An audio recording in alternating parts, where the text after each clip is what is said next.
امریکی صدر کا پاکستان سمیت تمام مسلم ملکوں سے اسرائیل کو تسلیم کرنے کا مطالبہ، کہا تمام مسلم ملکوں کے لیے ابراہم معاہدے پر دستخط کرنا لازمی ہے۔ تمام مسلم ممالک ابراہم معاہدے پر دستخط کریں، امریکی صدر ڈونلڈ ٹرمپ نے مطالبہ کر دیا۔ سوشل میڈیا پوسٹ میں لکھا کہ یہ معاہدہ تمام ممالک کے لیے لازمی ہے۔ سعودی عرب اور قطر کو ابراہم معاہدے پر دستخط میں پہل کرنی چاہیے۔ UAE، بحرین، مراکش، سوڈان اور قازقستان پہلے ہی اس معاہدے کے ممبر ہیں۔ امریکی صدر کے مطابق جو ملک دستخط نہ کرنے کی وجہ رکھتے ہیں ان میں 1 یا 2 ملکوں کو قبول کیا جائے گا۔ یہ معاہدہ 5000 سال میں پہلی بار مشرق وسطی میں حقیقی امن لائے گا۔ ابراہم ایکارڈ کی اہمیت کی کوئی دوسری مثال نہیں ہوگی، یہ دنیا بھر میں معتبر دستاویز ہوگی۔ ٹرمپ نے ابراہم ایکارڈ کو بے مثال عالمی اتحاد قرار دے دیا۔ لکھا، ایران کی ابراہم ایکارڈ میں شمولیت سے مشرق وسطی دنیا کا طاقتور اور مضبوط معاشی خطہ بنے گا۔ صدر ٹرمپ نے لکھا کہ ایران کے ساتھ مذاکرات بہت اچھے جا رہے ہیں، ایران سے ہونے والا معاہدہ سب کے لیے عظیم ہوگا۔ جنگ ہوئی تو پہلے سے کہیں زیادہ بڑی ہوگی، جو کوئی بھی نہیں چاہتا۔ ہفتے کے روز فیلڈ مارشل سید عاصم منیر سے تفصیلی گفتگو ہوئی۔ سعودی عرب کے محمد بن سلمان، UAE کے صدر، قطری امیر، ترکیہ اور مصر کے صدور سے بھی مشاورت کی گئی۔ امریکی صدر نے ایران مذاکرات پر تنقید کرنے والوں کو احمق قرار دیا۔ لکھا، یہ لوگ ایران کے ساتھ ممکنہ معاہدے کے بارے میں کچھ نہیں جانتے۔ ایران کے ساتھ معاہدہ یا تو شاندار اور بامانی ہوگا یا پھر سرے سے کوئی معاہدہ ہی نہیں ہوگا۔ فلسطینی ریاست کے قیام تک سعودی عرب اسرائیل کے ساتھ تعلقات قائم نہیں کرے گا، CNN کا دعویٰ۔ CNN نے سعودی ذرائع کے حوالے سے بتایا، سعودی عرب اسرائیل سے تعلقات صرف اس صورت قائم کرے گا جب تک آزاد فلسطینی ریاست کے قیام کا حتمی فیصلہ نہ ہو جائے۔ سعودی عرب کا موقف ہمیشہ کی طرح اب بھی بالکل واضح ہے۔ اس سے پہلے امریکی صدر ٹرمپ نے کہا تھا کہ ایران ڈیل مکمل ہوتے ہی مشرق وسطی کے ملکوں کے لیے اسرائیل کو تسلیم کرنا لازمی ہوگا۔ سعودی عرب اور قطر کو اسرائیل کو تسلیم کرنے میں پہل کرنا ہوگی۔ وزیر دفاع خواجہ آصف کہتے ہیں ابراہم معاہدہ قابل قبول نہیں ہے کیونکہ یہ ہمارے بنیادی نظریات سے متصادم ہے۔ ان کا مزید کہنا تھا، اس وقت ابراہم معاہدے کے حوالے سے کوئی پیش رفت نہیں ہو رہی اور نہ ہی ہمیں کسی نے کہا ہے، اور ویسے بھی ہمارے پاسپورٹ پر اسرائیل کا نام ہی شامل نہیں۔ بھی ایسے ایکارڈ میں شامل ہوں جو ہمارے بنیادی جو نظریات ہیں اس کے ساتھ پیش کرے، اور میرا خیال ہے اس وقت کوئی انیشیٹو اس سلسلے میں میری طرف سے نہیں لیا گیا، نہ ہمیں کسی نے کہا ہے۔ معاہدے کی ابھی بھی خلاف ورزی ہو رہی ہے، تو آپ کس طرح ان لوگوں کے ساتھ بیٹھیں گے جن لوگوں کا جو ہے وہ ایک دن کا بھی اعتبار نہیں کیا جا سکتا۔ We have a very clear stand کہ یہ چیز جو ہے ہمیں ایکسیپٹیبل نہیں ہے۔ اور اب دوسرا یہ ہے کہ ہمارے پاسپورٹ کے اوپر جو ہے انکلوڈ ہی نہیں ہے اسرائیل کا نام۔ پریزیڈنٹ ٹرمپ کا جو ایک نان کنونشنل سٹائل ہے، امریکہ میں بھی اس کی آپ کو پریسیڈنس نہیں ملے گی، لیکن وہ کامیاب ہو رہے ہیں۔ یہ پیس ان کے جتنے بھی انیشیٹو تھے وہ سارے کے سارے جو ہے رنگ لا رہے ہیں، چاہے وہ پاکستان ہے، چاہے وہ آذربائیجان اور آرمینیا جو ہے ادھر ہے۔ مشرق وسطی میں کشیدگی بڑھنے کی وجہ سے بین الاقوامی منڈی میں خام تیل کی قیمتوں میں پھر اضافہ دیکھا جا رہا ہے۔ لندن برینٹ خام تیل کی قیمت میں 1.2% اضافے سے فی بیرل $98.39 پر ٹریڈ کر رہی ہے۔ ویسٹ ٹیکساس خام تیل کی قیمت میں 1.3% اضافہ ہوا، جس سے اس کی قیمت فی بیرل $92.16 ہو گئی ہے۔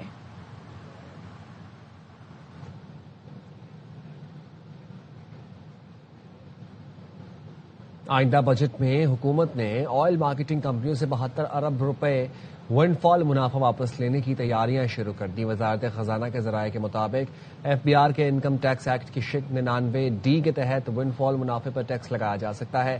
آئل مارکیٹنگ کمپنیوں نے خطے کی کشیدگی کے دوران پیٹرولیم مصنوعات پر منافع کمایا، رقم واپس لے کر پیٹرولیم سبسڈی، بجلی نرخوں میں ریلیف اور مالی خسارہ کم کرنے کے لیے استعمال کیا جا سکتا ہے۔ OMCs کو 72 ارب روپے کے غیر معمولی منافع کو قانونی اور مالیاتی طریقے سے واپس لیا جا سکتا ہے۔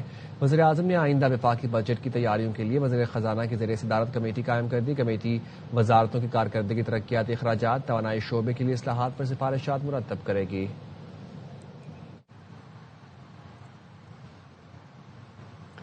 PTI کے 50 سے زائد MPs نے وزیر اعلیٰ KP کے خلاف گروپ بنا لیا ہے۔ ذرائع کا کہنا ہے بانی PTI بھی سہیل آفریدی کی کارکردگی سے نالاں ہیں۔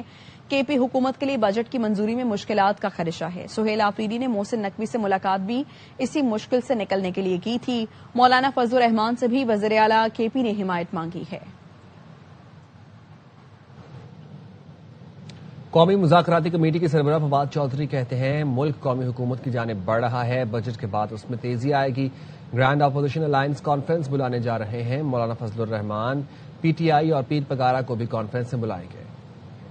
ایک قومی حکومت کی طرف بڑھ رہا ہے اور انشاءاللہ بجٹ کے بعد اس میں آپ کو اور تیزی نظر آئے گی. جو آپ نے بین الاقوامی کامیابیاں حاصل کی ہیں, جو فیلڈ مارشل کا جس طریقے سے پوری دنیا میں استقبال ہوا, جو ان کی باتیں ہوئی, اب اس کامیابیوں کو پاکستان کے اندر ٹرانسلیٹ بھی تو ہونا چاہیے نا. کوشش کر رہے ہیں کہ لاہور میں ایک بڑی کانفرنس ہو جس میں مولانا فضل الرحمان اور پیر صاحب پگاڑا اور جو ایون پی ٹی آئی, ان تمام پارٹیوں کو ہم اکٹھا کریں اور ایک گرینڈ اپوزیشن الائنس کی طرف ہم قدم بڑھائیں.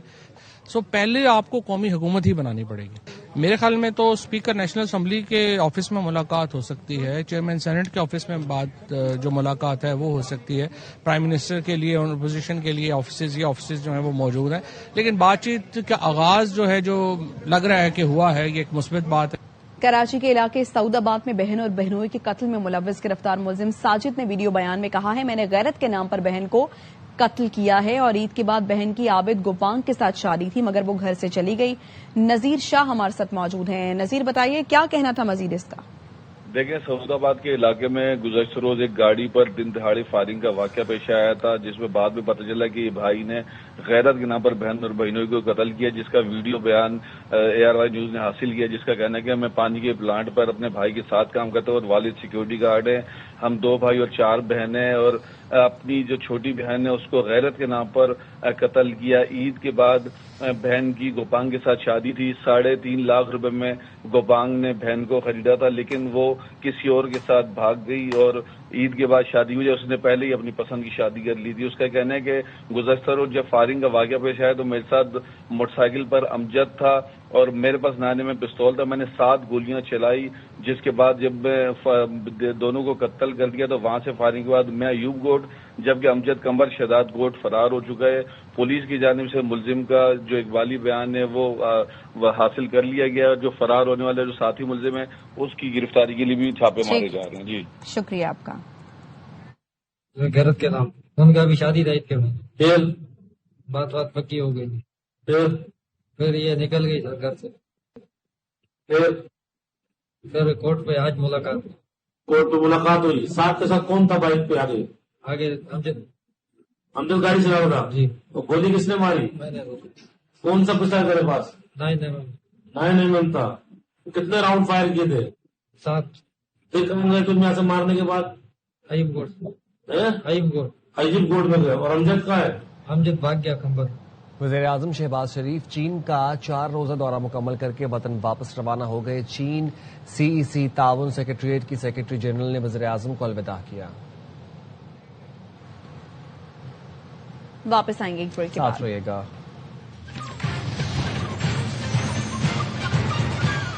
Welcome back. ایران کے سپریم لیڈر خامنائی نے کہا ہے مرگ بر امریکہ اسلامی جمہوریہ کا مستقل نعرہ رہے گا. سوشل میڈیا پر پیغام میں رہبر معظم نے لکھا, اب وقت کی سوئی کسی صورت پیچھے نہیں جائے گی.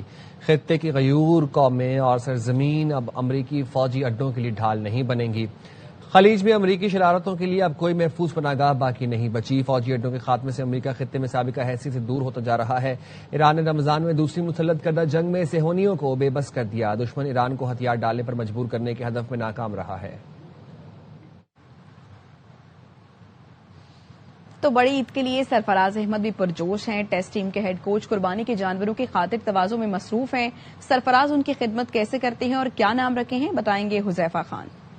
عید کی بڑی خوشیاں جہاں پہ پورا پاکستان تیاری کر رہا ہے, وہاں پہ پاکستان کے سٹار کرکٹرز بھی تیاری کر رہے ہیں بڑی عید کے لیے. ہمارے ساتھ موجود ہیں پاکستان کے ایکس کیپٹن اور ٹیسٹ ٹیم کے ہیڈ کوچ سرفراز احمد. سیفی بھائی, اس بار تو ابھی آئے ہیں آپ دورے سے اور آتے ہی آپ نے ان کی جو ہے وہ خاطر تواضع شروع کر دی. پہلے نام بتائیں اور کتنا عرصہ ان کو پالا ہے؟ ان کو پالا جو ہے وہ 1 سال ہے. بادشاہ ہے اور اس کا نام جو ہے وہ سلطان ہے. شوق تو بچپن سے ہی ہے اور پالنا جو ہے نا وہ آسان نہیں ہوتا, تو ہمارے ساتھ ایک بندہ بھی موجود ہوتا ہے. کوشش یہ ہوتی ہے کہ جتنے ٹائم بھی یہ گھر پہ رہیں تو ہم ان کی زیادہ سے زیادہ خدمت کریں. لگاؤ تو خیر دونوں سے ہے، لیکن یہ کہ بادشاہ تھوڑا زیادہ چلبلا ہے تو اس لیے زیادہ مزہ آتا ہے اس کے ساتھ. کبھی کبھی دودھ پی لیتے ہیں، سرسوں کا تیل پی لیتے ہیں، مکھن کھا لیتے ہیں، تو یہ چیزیں کھاتے رہتے ہیں پورے سال. ابھی سیریز ختم ہوئی، تھوڑا ریسٹ کر لیتے یا آتے ہی آپ نے کام پہ لگ گئے؟ 4-5 دن تو تھے، تو ہم نے بولا چلو پورا سال خدمت دوسرے نے کی ہے نا، چلو ہم بھی تھوڑا اپنا حصہ ڈال دیں اس میں. ان کو پالنا زیادہ مشکل ہے یا کرکٹ فیلڈ پہ ٹیم کو مینج کرنا زیادہ مشکل ہے؟ نہیں یار، دونوں الگ الگ کام ہے، لیکن پورا سال دیکھتے رہتے ہیں کہ ان کی کیسی جو ہے وہ تیاری ہو رہی ہے. کوشش کرتے ہیں کہ محبت سے پالیں اور پھر اللہ تعالیٰ کی راہ میں قربان کریں. باقی کرکٹرز بھی بڑے بڑے جانور لا رہے ہیں، آپ کو ٹپس بھی دے رہے ہیں کہ مقابلہ شروع ہو گیا؟ نہیں میں کوئی ٹپس نہیں دے رہا. میں نے دیکھا حارث رؤف کا جانور بہت ہی زبردست تھا، سائم کا ہی بہت خوبصورت تھا، سعود بھی لے کے آیا ہے. قربانی ہوگی، اس کے بعد پہلی ڈش کون سی ہوتی ہے جو صبح صبح ہوتی ہے؟ صبح صبح تو کلیجی بنتی ہے پراٹھوں کے ساتھ، تو وہی کھائے تھے. عید کے کس طریقے سے منائیں گے؟ فیملی کے ساتھ ہے یا پھر ابھی واپس کیمپ وغیرہ ہے یا آگے؟ دیکھیں عید تو اوبیسلی گھر پہ منائیں گے اور کوشش کریں گے کہ عید کو اچھے سے سیلیبریٹ کریں. میسج بھی یہی ہے کہ کوشش کریں جو لوگ قربانی نہیں کر رہے آپ کے ریلیٹو میں یا اور دوسرے لوگ یہاں پہ قربانی نہیں کر رہے، تو قربانی کا گوشت ان تک ضرور پہنچائے. سرفراز احمد ہمارے ساتھ موجود کہہ رہے ہیں کہ قربانی کا مقصد ہے کہ گوشت لوگوں تک پہنچائیں، اور قربانی یہی میسج دیتی ہے. ان کا شوق ہے، پالتے ہیں جانوروں کو، ان کا خیال بھی رکھتے ہیں. اب تک اتنا ہی. دیکھتے رہیے ARY نیوز.